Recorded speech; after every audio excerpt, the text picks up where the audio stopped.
অনেক বাজে পরিস্থিতি, দেশের অনেক বাজে। আগে এরকম ছিল না। আমি জানি না আমি আর থাকবো নাকি না বাংলাদেশে, কারণ এই দেশের জন্য কিছু করছি, তাতে আমি এখানে কোনো টাকা ওই দেশে আমি কামাই না। আপনাদের ভিসা পারমিশন দরকার, এটা দরকার, ওইটা দরকার। আমি এখানে কোনো আমি জাস্ট এখানে ছিলাম, আমার স্বপ্ন ছিল এই দেশে থাকার অনেক ছোটবেলা থেকে। আমার কোনো কিছু হলে আমি এখান থেকে চলে যাবো, আমার রাশিয়ান এম্বাসি থেকে সাপোর্ট আছে, বাট আমি চাচ্ছি না এখান থেকে চলে যেতে। এটা হচ্ছে কথা। আমি বাংলাদেশে দীর্ঘদিন ধরে, তবে আমি বাংলাদেশের মানুষের মতো মুসলিম না।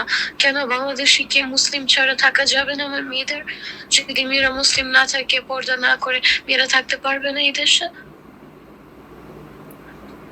এখন আমাকে ধাক্কা দেওয়া হবে, আমার অনেক পাশে, আমার কানে বাজে ভাবে কথা বলা হবে, আমাকে মাল ডাকা হবে। কেন? দুধার চকলেটে একাকার হয়ে ওঠা প্রাণ লেয়ার, সম্পর্কের মিষ্টি ম্যাজিক।